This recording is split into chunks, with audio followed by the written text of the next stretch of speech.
Eu queria deixar uma palavra de Deus ao seu coração. Abra comigo, por favor, queridos, Efésios capítulo 4. Hoje o tema é as dimensões da unidade cristã. O apóstolo Paulo, ele escreve dizendo o seguinte, Efésios capítulo 4. Como prisioneiro no Senhor, rogo-lhes que vivam de maneira digna da vocação que receberam.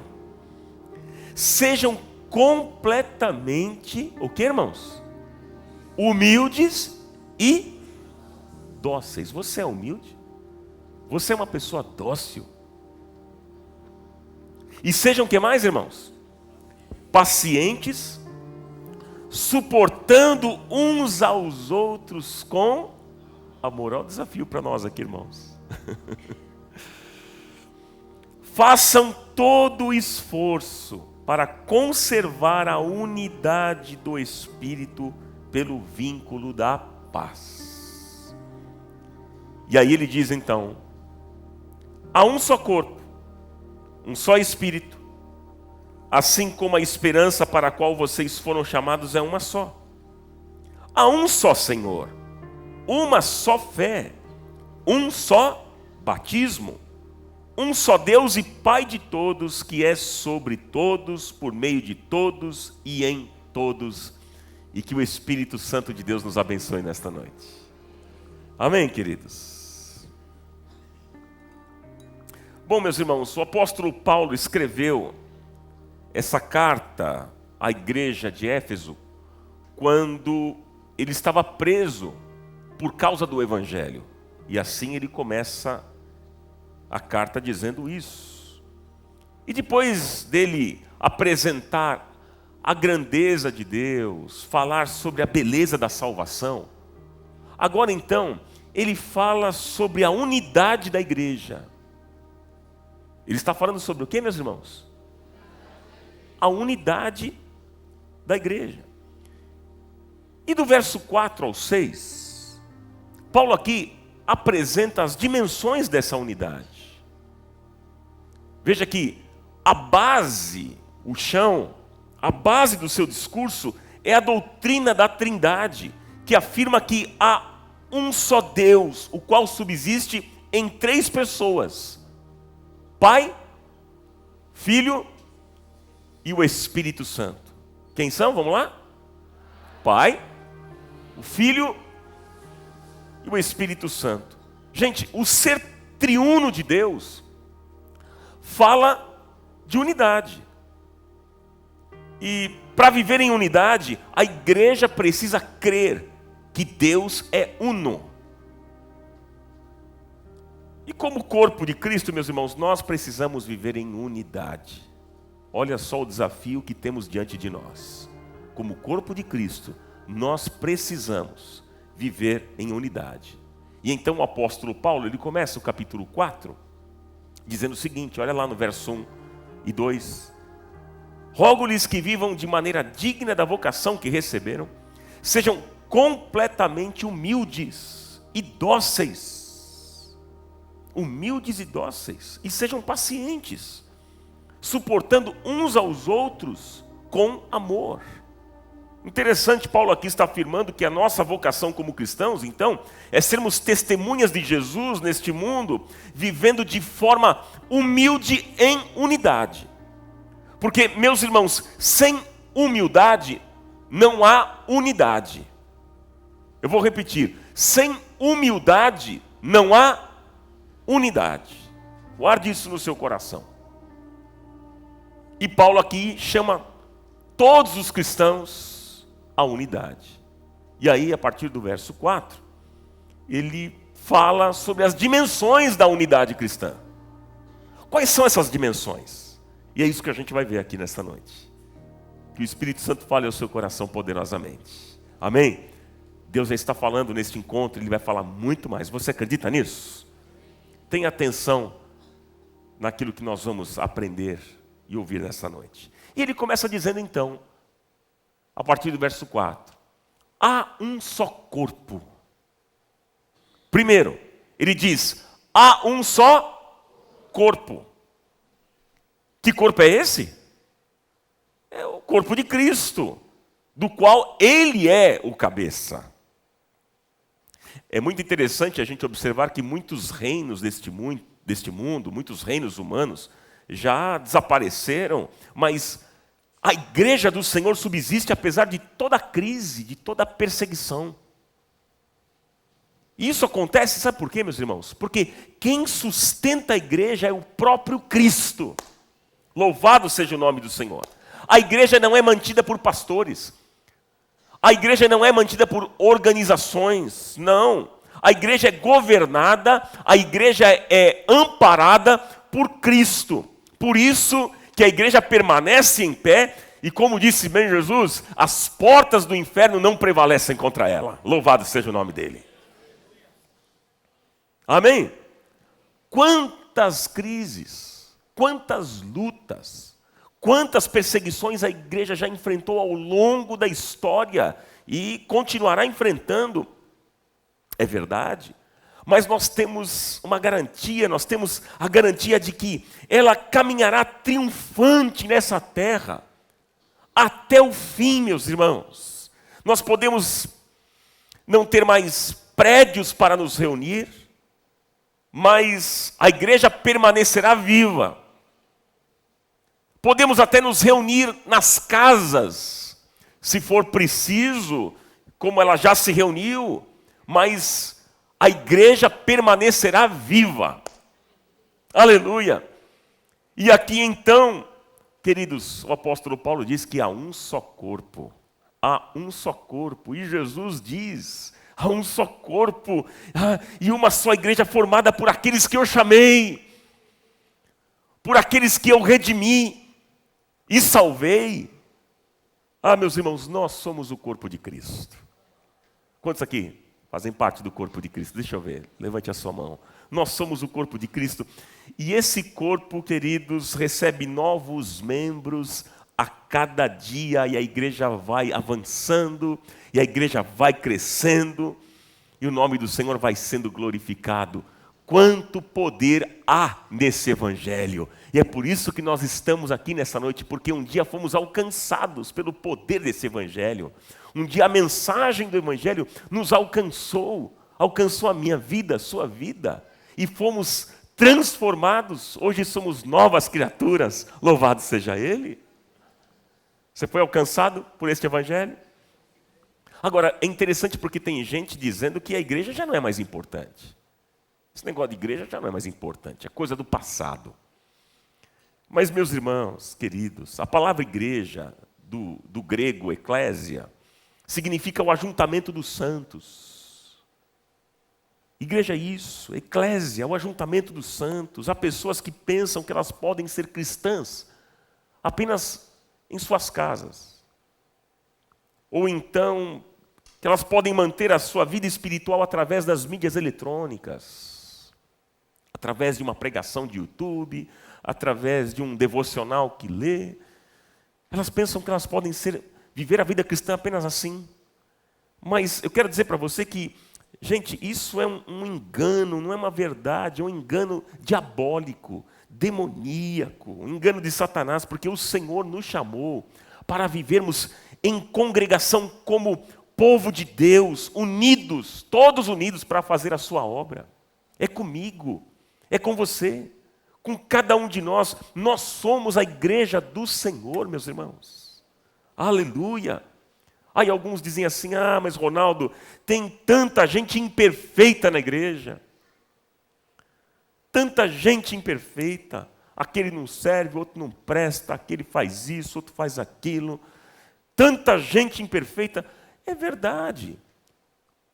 E eu pergunto para vocês, quem é que aqui já está perfeito? Quem aqui, quem de nós pode dizer, eu estou perfeito? Não é? Quem aqui não tem defeitos? Não tem limitações? Gente, a igreja, ela é como um hospital, onde o Espírito Santo está tratando, está curando, está salvando pessoas. Eu já disse em outras oportunidades, eu volto a repetir. Igreja, meus irmãos, não é lugar de gente perfeita. Igreja é lugar de gente em aperfeiçoamento. Já disse em outras oportunidades e volto a repetir, que o desejo que eu tenho é de colocar a placa na porta da igreja, fazer uma camiseta para todo mundo, com os seguintes dizeres: desculpem os transtornos, estamos em construção. Sim, porque Deus está realizando uma obra na nossa vida. E aquilo que diz o texto de Filipenses, capítulo 1, verso 6, o apóstolo Paulo declarou que aquele que começou a boa obra em vós, ele vai aperfeiçoar até a volta de Cristo Jesus. Deus tem uma obra poderosa, a obra é boa, e ele vai completar essa obra na sua vida e na minha vida, e o nome dele será glorificado. Amém, meus queridos irmãos? Agora, todos nós aqui, sem exceção, todos nós precisamos igualmente da graça de Deus. Somos uma comunidade que caminha na dependência de Cristo. Como nós dependemos dele, e ele disse: eu edificarei a minha igreja. Eu edificarei a minha igreja. A igreja não é minha, gente, a igreja é do Senhor. A igreja não é de nenhum pastor, a igreja é de quem? É do Senhor. E ele diz: eu edificarei a minha igreja e as portas do inferno não prevalecerão contra ela. Louvado seja o nome do Senhor. Há um só corpo. Segunda declaração. Agora, Paulo está dizendo: há um só Espírito. E que Espírito é esse, hein? A palavra grega para espírito aqui, gente, é alento. Qual é a palavra? Alento. Ou seja, há um só alento que vem de Deus. Há um só alento que vem de Deus, que é o seu Espírito, o Consolador. É interessante a gente observar que no Velho Testamento, Deus falava de várias formas com o seu povo. Não é verdade? Deus usava os profetas, falava através de uma sarça, usou até uma mula para falar. Deus falava com o seu povo de várias maneiras. Isso no Velho Testamento.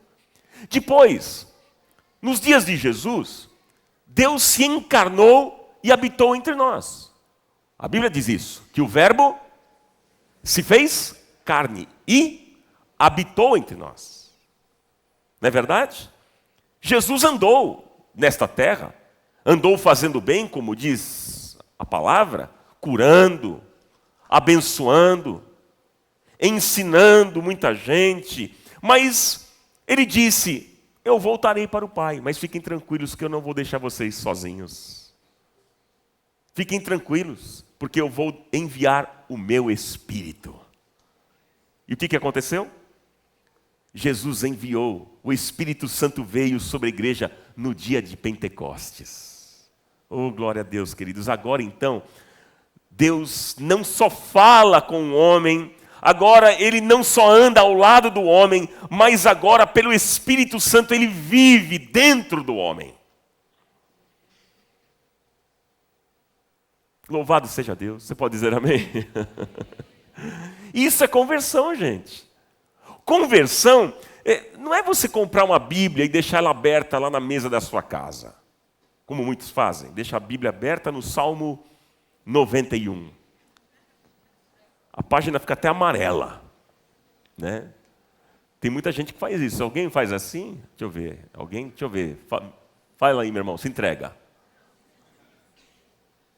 Não é isso, isso não é conversão. Não é isso que é conversão. Conversão não é você entrar numa igreja, frequentar a igreja, pertencer a uma denominação, se tornar um bom religioso, participar dos cultos, de algum ministério na igreja. Não, conversão mesmo, irmãos, é quando a pessoa diz: Senhor Jesus, eu te entrego a minha vida, eu quero que o teu Espírito Santo faça morada no meu coração. Isso é conversão. E aí quando você abre a sua vida para Deus, Ele tem a alegria e o prazer de compartilhar seu Espírito com você.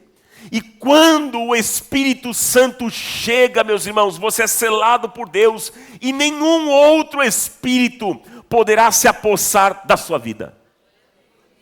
Dá uma glória a Deus bem forte aí.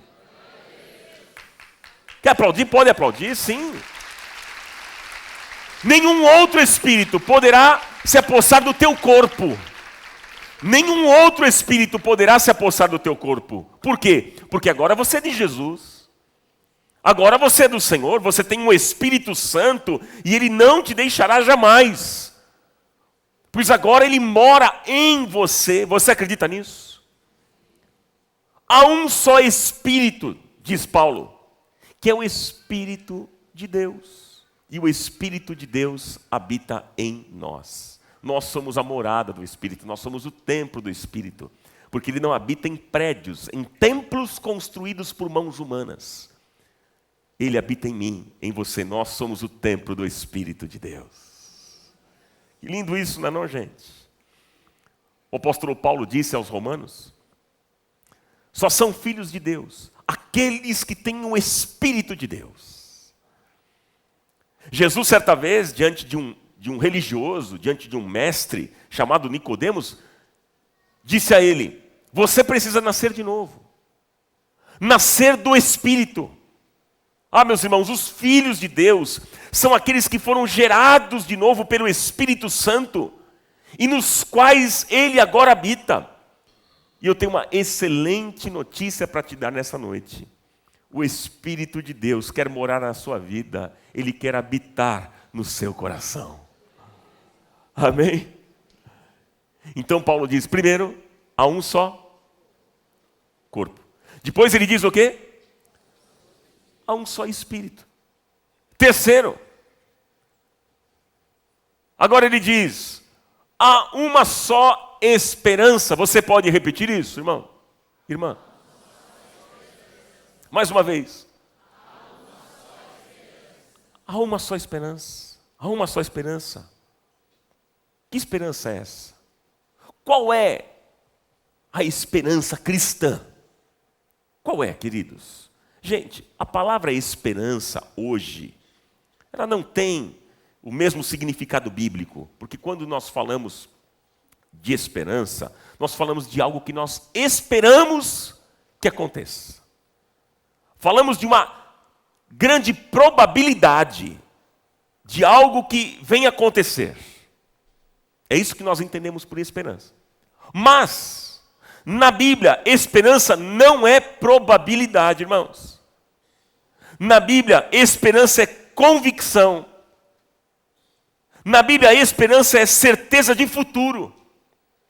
Aleluia. E o que Paulo aqui está dizendo é que toda a igreja do Senhor deve ter a mesma certeza, deve ter a mesma esperança.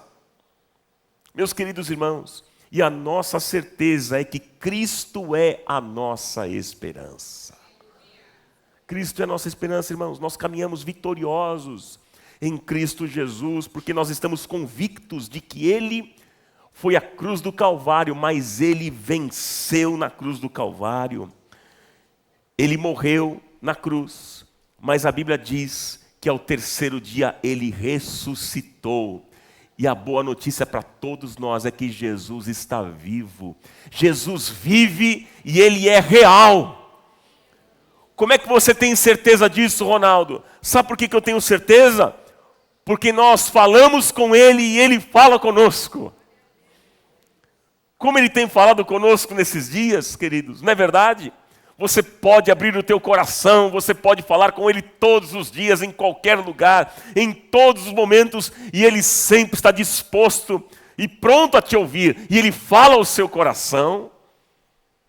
Nossa esperança é a certeza e a convicção de que, por seu sacrifício, meu irmão, minha irmã, Ele nos deu a salvação eterna. Louvado seja Deus! E todos aqueles que são salvos, têm a mesma certeza e a mesma esperança em Cristo. Aleluia, Cristo é a nossa esperança. Primeiro, Paulo está dizendo, há um só corpo. Depois ele diz, há um só Espírito.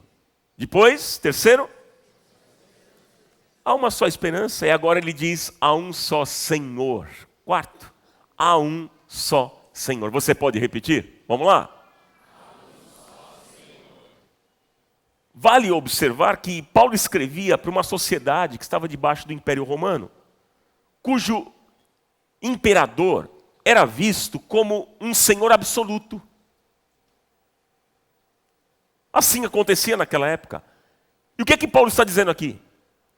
Paulo está dizendo o seguinte para aquelas pessoas: olha, vocês que aceitaram a Cristo como Salvador, o Senhor de vocês não é mais o imperador. O Senhor de vocês agora é Jesus. É isso que Paulo estava dizendo. E o que é ser Senhor? Ser Senhor é exercer governo. E aí eu pergunto para você nesta noite, quem é que governa a sua vida? Hein? São as pessoas? É o dinheiro? Quem é que governa a sua vida? É o pecado? São os bens? São as riquezas deste mundo? Quem é que governa a nossa vida? Quem é que governa a sua vida? Porque, gente, aquele que foi salvo, ele está debaixo de um novo governo e o seu Senhor agora é Jesus Cristo. Portanto, o desafio para você, para mim, para todos nós nessa noite, é entregarmos o governo da nossa vida a Deus. Porque ninguém pode ter dois senhores. Ninguém pode servir a dois senhores, como bem disse Jesus. Jesus disse: quem não é por mim é contra mim, quem comigo não ajunta espalha. Ninguém pode servir a dois senhores. Ou você serve a Deus, ou você serve ao diabo. Então, quem ainda é um mentiroso, um maledicente, quem ainda é um agressivo, um opressor, corrupto, que pratica o mal, mostra que está vivendo debaixo do sistema de Satanás, um senhor tirano, perverso, maligno, ruim, que governa este mundo, porque a Bíblia diz que o mundo jaz no maligno. O mundo jaz no maligno. Mas graças a Deus, queridos, que em Cristo Jesus e pelo poder do seu Espírito Santo, hoje nós estamos debaixo do governo de Deus. Você pode dizer aleluia aí, meu irmão, minha irmã? Aleluia. E eu quero dizer para vocês que nenhum outro espírito maligno nos dominará, porque nós estamos guardados em Deus. E o mal não vai prosperar. O mal não prospera na vida daquele que tem Deus, que tem a Deus como Senhor. A Bíblia mesmo declara que aquele que tem o Espírito de Deus, o maligno não lhe toca. Você acredita nisso ou não? Maior é aquele, diz a Bíblia, maior é aquele que está em nós do que aquele que está no mundo. Quem é que habita na sua vida? É o Senhor, é Cristo, Ele habita. Então, gente, Deus é por nós, Ele é o nosso Deus. Agora nós temos então um Senhor que governa a nossa vida, temos um Senhor que governa o nosso coração. É o nosso Deus, o Deus Todo-Poderoso, louvado seja Ele. Há um só Senhor. Vamos continuar? Paulo continua escrevendo e ele diz: há uma só fé. Vamos repetir, irmãos? Há uma só fé. Irmãos, a fé é um princípio cristão importantíssimo, fundamental, sem dúvida. Mas que fé é essa, gente? Que fé é essa que Paulo está se referindo? Porque, irmãos, todas as pessoas que frequentam algum tipo de igreja têm fé. E digo mais para vocês, os espíritas têm fé, os budistas têm fé, os muçulmanos têm fé, os místicos têm fé, até os ateus têm fé. Nós podemos classificar a fé, meus irmãos, de várias maneiras. A questão não é ter fé. A questão é onde eu a coloco, ou em quem eu a deposito. Onde que você tem colocado a sua fé? Essa é a pergunta para todos nós. Hein? Onde você tem colocado a sua fé? Você tem colocado a sua fé na sua capacidade pessoal? Você tem colocado a sua fé nos relacionamentos? No dinheiro? nos bens que você adquiriu, na sua empresa? Você tem colocado a sua fé na política, nos políticos, nos governos humanos? Irmãos queridos, olha, deixa eu dizer para vocês, nós não controlamos nada disso. Nós não temos o controle sobre essas coisas. Sim ou não, irmãos? Nós não temos. Quando o apóstolo Paulo, entenda agora, presta atenção, quando o apóstolo Paulo aqui está dizendo que há uma só fé, ele está falando de uma só direção. É isso que ele está falando. Há uma só fé. Há uma só direção. É isso que ele se refere. A única fé frutífera, eficiente e que produz resultados é aquela que confia na pessoa certa, Jesus de Nazaré. Eita, nome poderoso. Jesus. E é quando você confia em quem pode agir. É quando você confia em quem pode fazer todas as coisas. É quando você confia em quem tem todo o poder do alto. Meus irmãos queridos, não adianta confiar na pessoa errada. Talvez, eu não sei, você tenha depositado toda a sua fé em alguém que te decepcionou. Ou você está fazendo isso hoje. Você está depositando a sua fé em alguém que está te decepcionando. Muitos assim estão vivendo isso. Você depositou toda a sua fé em alguém que te decepcionou. Pode ser um cônjuge, um amigo, um político, o patrão, enfim. Mas sabe, queridos, quando nós colocamos a fé na direção certa, na pessoa certa, que é em Jesus Cristo, nós nunca nos decepcionaremos. Aleluia. Não tem decepção. Por quê? Porque Jesus é extremamente confiável. O nosso Deus é assim, irmãos. Ele é extremamente confiável e o que Ele promete, Ele cumpre. Porque como diz Jeremias capítulo 1, verso 12, Ele vela pela sua palavra em a cumprir. Se Ele falou, Ele vai fazer. Se Ele disse, Ele vai cumprir. Porque Ele não é homem para mentir, nem filho do homem para se arrepender. Louvado seja o nosso Deus. Ele é extremamente confiável, você pode colocar os teus sonhos nas mãos de Deus, os teus projetos, a tua vida, a tua família, todas as coisas, as tuas finanças, tudo, o teu trabalho, nas mãos de Deus, nas mãos de um Deus que é extremamente confiável e que tudo aquilo que Ele prometeu para você, Ele vai cumprir. A Ele honra, glória e louvor. Esse é o nosso Deus. Por isso que a fé tem que ter a direção certa. Por isso que a fé tem que ter o lugar certo. Então, confie, meu irmão, minha irmã. Confie no Senhor de todo o teu coração e abra o seu coração, a sua vida para Ele. Quando o apóstolo Paulo aqui está dizendo que há uma só fé, nós temos que entender que só uma fé é capaz de nos levar à salvação. E qual é? É aquela fé que está depositada em Jesus, o autor e consumador da nossa fé. Amém? Até aqui, ok, meus irmãos? Estamos juntos aqui ou não? Ok. Ele continua dizendo agora, sexto, anote. Paulo está dizendo, se você quiser grifar até mesmo na sua Bíblia, faça isso. Agora ele está dizendo aqui, há um só batismo. Vamos repetir juntos, irmãos? Pode ser mais forte com empolgação? Vamos lá. Há um só batismo. Gente, o batismo nas águas. O batismo nas águas é o testemunho do batismo espiritual que aconteceu primeiro dentro da gente. Dentro de nós. Segundo a Bíblia, primeiro nós somos mergulhados no Espírito e o Espírito mergulhado em nós. Esse é o processo. E aí, para confirmar essa obra, nós somos imergidos nas águas. É um só batismo. Quantos? Um.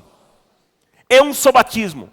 Por isso, Quando uma pessoa entende o que é a salvação, entende o plano de Deus para ela, para a vida dela, quando ela abre o seu coração, quando ela confessa os seus pecados e ela entrega a sua vida a Jesus, então ela é batizada. E algo muito importante para a gente entender é que o batismo não é opção. O batismo é uma ordenança de Jesus. Não é opção. É uma ordenança. E nós somos batizados conscientemente em nome do Pai, do Filho e do Espírito Santo. Isso é batismo. E como já diz, como a palavra já diz, é imergir nas águas. E água na Bíblia representa a palavra de Deus. Então, veja só o batismo. Quando você é mergulhado nas águas do batismo, o que é que isso simboliza? Isso simboliza a sua morte para o passado. E quando você é levantado da água, o que é que isso simboliza? Simboliza a sua ressurreição em Cristo Jesus. O batismo é um ato, gente, espiritual. Então, se você um dia entregou a sua vida a Jesus e recebeu o Espírito de Deus, você que ainda não foi batizado, você deve ser batizado. Porque não é opção, é uma ordenança. Você deve ser batizado. Amém, meus irmãos? E assim a igreja primitiva batizava milhares de pessoas. Há um só batismo. Há um só batismo. E aí vem sétimo, que eu quero destacar aqui nesse texto. Anote aí, por favor. Agora Paulo diz, há um só Deus. Você pode repetir bem forte? Vamos lá, igreja. Mais forte, vamos lá. Há um só Deus. Olha, queridos irmãos, no mundo há muitos deuses sendo adorados. Em todos os cantos, em todos os lugares. Por exemplo, na Índia, o número oficial de deuses passa de 300 milhões. Sabia disso? Depois dá um Google aí para você ver. Não agora. Pois, dá uma pesquisada aí. Na Índia, você imaginou, gente? A quantidade. E esses deuses aparecem de muitas formas, eles atuam em diversas áreas. Mas há também, gente, muitos deuses modernos criados pelo materialismo. São, por exemplo, os ídolos do dinheiro, do sucesso, da fama, do poder, das ideologias, das redes sociais. E muitas pessoas estão buscando a ajuda desses deuses falsos. Vocês sabem disso, queridos. E é interessante que o mundo nunca foi tão religioso como nos dias atuais. Impressionante. Mas eu quero te dar uma boa notícia nesta noite. Que existe um só Deus. Irmãos, há um só Deus, um Deus verdadeiro, que é o Pai do nosso Senhor e Salvador Jesus Cristo. O Criador do universo, Criador dos céus e da terra. Ele é o arquiteto, Ele é o construtor, Ele é o mantenedor de todo o universo. E Ele tem a nossa vida nas mãos dEle, louvado seja o nome do Senhor. E como diz o cântico, um cântico tão antigo que a gente cantava, maravilhoso, diz, nosso Deus é soberano, Ele reina antes da fundação do mundo. A terra era sem forma e vazia, e o Espírito do nosso Deus se movia sobre a face das águas.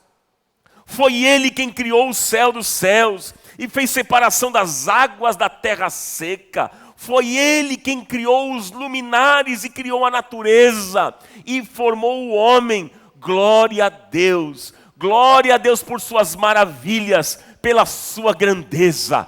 Glória a Deus. Se é para aplaudir, faça com todas as suas forças. E dê um glória a Deus. Mais forte, igreja. E sabe o que é maravilhoso? Mesmo este Deus com toda a sua grandeza, Ele é o mantenedor de tudo, gente. Você só está aqui porque é Ele que mantém você. Você imagina se Ele tirar o ar para a gente respirar. O que acontece? A gente morre agora. Ele é o mantenedor de todas as coisas. E mesmo com toda essa grandeza, sabe o que acontece? Este Deus maravilhoso, Ele se inclina para ouvir as nossas orações e o nosso gemido e grito de socorro. E queridos, e o que Ele faz? E então Ele nos levanta, Ele firma os nossos pés sobre a rocha e coloca nos nossos lábios um novo cântico. Glória a Deus, este é o nosso Deus. E aí eu fico pensando, gente, saber de tudo isso e não reconhecer a Deus como Senhor é insanidade. É loucura. O salmista já dizia no Salmo 19, verso 1, ele declarava: os céus manifestam a glória de Deus e o firmamento anuncia a obra das suas mãos. Olha que Deus grande e tremendo. E a notícia que eu dou a vocês é que este Deus está aqui, Ele se faz presente nesse encontro, nessa noite. Você acredita na presença dEle aqui? Mas eu não sinto, Ronaldo, não tem arrepio, não estou vendo nada diferente. Você não precisa sentir, você precisa crer. Deus está aqui, tão certo como o ar que eu respiro. Você está respirando aí ou não? Dá uma respirada aí. É Deus. Isso é Deus, gente. Quando você respira, tenha consciência, Deus está aqui. Deus está aqui. E esse Deus, queridos, esse Deus que está vivo, que se manifesta, que ama, que fala, que escuta, que cura, que levanta, que anima, que liberta, que abençoa, que nos deu o seu Espírito, que constituiu a igreja. É esse Deus que nós cremos e servimos. Meus irmãos, a Ele toda a honra, toda a glória, todo o louvor pelos séculos dos séculos. Louvado seja o nome do Senhor. Há um só Deus, repita isso, há um só Deus. Portanto, meu irmão, minha irmã, ame esse Deus de todo o seu coração. Ame esse Deus, abra o seu coração para Ele e tudo se fará novo na sua vida. Eu quero concluir essa mensagem com vocês, irmãos, para nós orarmos aqui nessa noite. Quero concluir. E eu quero dizer para vocês que esta é a unidade do Evangelho. Esta é a unidade do Evangelho que nós cremos. O texto diz, há um só corpo, o que mais? Um só Espírito, uma só esperança, um só Senhor, uma só fé, um só batismo e um só Deus. Gente, esta é a maravilhosa unidade dos cristãos na família de Deus. E aí, para encerrar, Paulo está dizendo o seguinte: há um só Deus e Pai de todos. Gente, Ele não é só Deus, Ele é Pai. Abba Pai. Expressão no aramaico, expressão íntima, papaizinho, como Jesus tratava o Pai. Ele é Pai, e se Ele é Pai, Ele tem família. Não é? E a família quem é? Nós somos filhos dele, meu irmão, minha irmã, somos filhos do mesmo Pai. Onde Cristo é nosso irmão mais velho, Ele tem uma família com muitos filhos parecidos com Jesus. Esse é o desejo do coração do nosso Pai. Você acredita nisso? E é por isso que nós temos que amar uns aos outros, nós temos que acolher uns aos outros, nós temos que perdoar uns aos outros, nós temos que servir uns aos outros. Essa é a dinâmica da vida cristã. E sermos capazes de andar em união, caminharmos unidos em um só coração, gente. É isso que Deus quer, é isso que Deus espera, Ele deseja isso de nós. Porque é nesse ambiente de união, como é bom quando os irmãos convivem em união, porque o Senhor ordena a bênção da vida para sempre, diz o salmista no Salmo 133. É nesse ambiente que Deus carimba a bênção dele. Deus está nesse negócio. quando nós caminhamos juntos, unidos, em um só coração. O que Deus quer de nós, queridos, é que nós vivamos como irmãos, em unidade e amor, sem partidarismos, não, ou preferências carnais, não, queridos, mas que estejamos prontos para a edificação mútua e auxílio do corpo, tendo Jesus sim como cabeça, e então vivermos para a glória de Deus. Quantos querem viver aqui para a glória de Deus? Levante a sua mão. Ele é Pai de todos. Você pode repetir isso? Ele é Pai de todos. Sim, irmão, irmã. Ele é Pai de todos aqueles que nele confiam. Ele é o Pai de todos aqueles que nele confiam.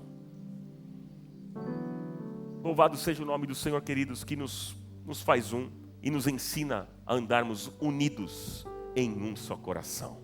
Que seja assim, em nome de Jesus. Amém. Vamos aplaudir a palavra do Senhor.